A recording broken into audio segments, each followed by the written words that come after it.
It's good to see everybody. Yeah, there's excited locker room.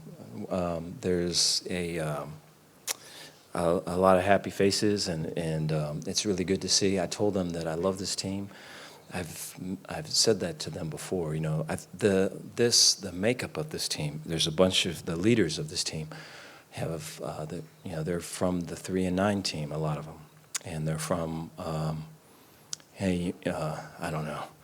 Not a whole bunch of people will recruit me, but Baylor, or hey, you're passed up for this spot, or you were looking somewhere else for this spot, so you're kind of continually being passed up. They've been those guys, and I think whenever I think we're all at some point in our lives that guy, and so like how it transforms you and what you become because of it. I think there's just a resiliency with those guys of like, hey, I'm not going to be defined by somebody else. I'm not going to be defined by what they write or say or any of that. And they fight, man.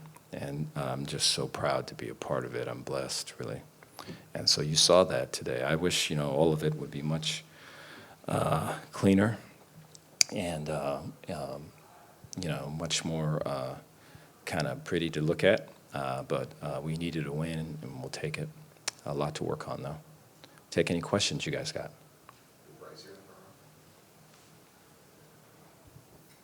Dave, Keaton said y'all are at your best when your backs are against the wall. But you don't always want your backs against the wall. I mean, like you just mentioned, obviously a lot to clean up. Yeah. How can, going forward, you maybe avoid being put in those situations? Yeah, I think there's offensively, we've got to be able to secure the ball. Defensively, we got to get the ball out more. And then I think, on both the offense and the defensive side, we're seeing a bunch of stuff that we're preparing for, but there's a lot of stuff that's being cooked up just for us because of the things that we're putting up on tape. And so because of that, there's kind of a reevaluation. Hey, this is that, this is this, and these are the adjustments we got to make. And so that means we're getting geared up at the end of the first or the start of the second, where you'd like to, in the moments of the the bullets flying, and this is a little bit different, and they're copying this from this team. You'd like to be able to make a play and or call something better, right? Talking specifically about myself, and so I think we can clean that up and we can get a better handle on that. Maybe simplifying, getting that really tight. But yeah, I think KT probably lives like that, though. I think he'd probably, if there is no pressure, he's going to put pressure on himself. I think he's wired that way. I think for some of us, though, you'd like to not be in that spot. Dave, you said in that post-game huddle, too, that this team's earned a higher standard for themselves. What is that standard moving forward, and how do you guys build off of what does a win like this do towards building off of that confidence? Well, I think, that this game was a big game for both teams in terms of, hey, man, this is what, the rest of the season could possibly look like. This could kind of set, hey, there's kind of a thing going this way, or there's possibly a thing going that way. This game was big. It was right in the middle of kind of that path, and so you had to fight for that.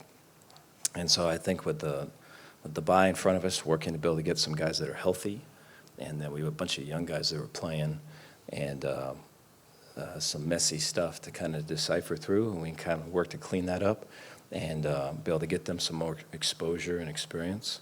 And look at this as an opportunity to kind of fortify our depth. We kind of had depth until we lost it all, and now we're building up new depth, And so you'd like to, going into the first game after the bye, of having a really strong core of whether it's linebackers or it's receivers or it's O-linemen or what have you. So we're looking to be able to do that. Coach, how important were the fans that stayed down the stretch for y'all? When y'all made that field goal and the blocking the field goal, how important were those fans that stayed for y'all?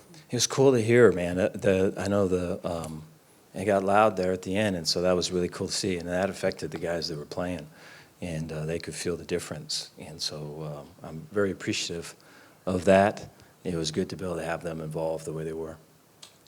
Dave, what'd you see on the Reading interception? Yes. And were you aware that he had moves like that in the open Yes, field? yes. Yeah, so I'm so thankful that he does. I think with Jacob, Jacob started last year as kind of a scout guy and then made it to special teams, was really seeing time, special teams. And, we were struggling with our defensive backs playing the ball in the air.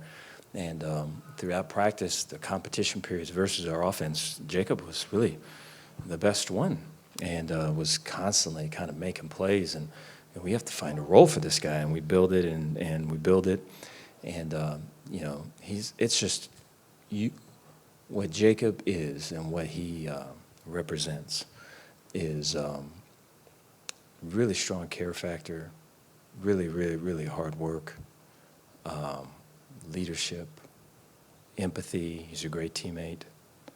God, you wish you had 11 of them, And so he's made a couple of big plays, and he's been able to respond from negative plays. And so the best is yet to come from him. I mean, that was a play that we needed to make. I think we had however many third downs prior to that where we needed to make a play. I'm very thankful he was able to make one.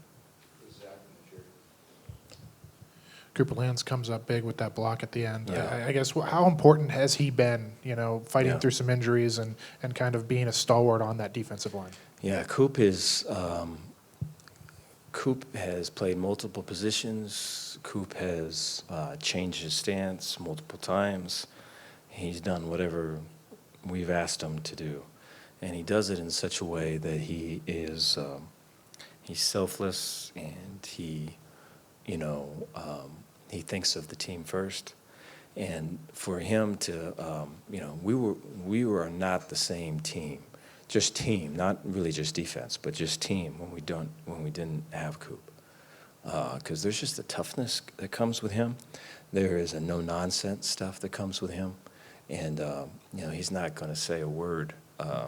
And he wouldn't say a word when we didn't have him. If we did, he wouldn't say nothing. But it's his attitude, it's the way he attacks things, it's the look he gives guys when the guys are making plays and when they're not. There's a great leadership that comes from him. And so we're a much better team with Coop. Dave, Sawyer said he's never surprised by Trigg. But, some of the catches he made today, and then how big is that to have a safety net like that? Yeah, it's good to see. I mean, we get exposed to that every time we compete versus our own offense. So he always does that to us. So it's good to see him do that to somebody else, He's a mismatch. You have to put two people on him. If it's a linebacker, he ain't going to be able to run fast enough, and it's a safety, he's not going to be physical enough. And so a lot of people don't put two guys on him, and so this is what you get, I think moving forward, it'll be interesting how people. There's not a bunch of tight ends that are used that way. A couple times, you face tight ends and they put them at the one receiver and they put them out. You can treat them like an X receiver and double him that way. But when he's in the middle or he's moving all around, it's hard to double when you got run responsibilities and all these other things. And so I think that's a loophole that we're exploiting. It's good that we are. Dave, last 8 or 10 minutes of that game, you had some big catches by the offense. You got a pick six. You got Connor's kick, Cooper's block. You've been searching for complimentary football all season. Like, was that a glimpse of it? I think it was. Yeah, we've been talking about it so much, and I think it takes guys believing in themselves. It takes guys willing to put their best effort out, knowing that everything's going to get critiqued and judged and the whole thing. And so I think you have to build up the individual, to build up the unit, to build up the team to where they can, regardless of good or bad or praise or criticism, to go put it out there. And I think that's been a big thing for us. And so today was a big step in the right direction. Coach, we can all think of last year and that bye week and how things changed after that. Yeah. Does a win like this and doing this change your outlook for anything, yourself, the team, at all moving forward? I think it shows how important winning is. I think we're really trying to win. I think that, that we've been in some games like this already. They're just not, they're not pretty games. I wish they looked better, But to have as many guys as we got that love football and love Baylor and want to win and will sacrifice so much to win and put themselves in a position to not give up but to keep fighting, I think is what this team's about. And so there's a whole other ceiling, though. There's a whole other level. It's really where we need to be, where we should be, and we just got to clean a bunch of stuff up. The bye week's going to be good for that. Dave, what was the decision on going for 2 at that point? Yeah. And then you called a timeout before Connor's kick. Was that just to kind of let him breathe, or what was the reason for that? First one was we're going to have to be able to do that at some point, and so you do it early enough, you have an idea of how to play the later one. And then we had felt like we really had some good momentum, and we had a really good play lined up for that too. So we felt that they were on their heels.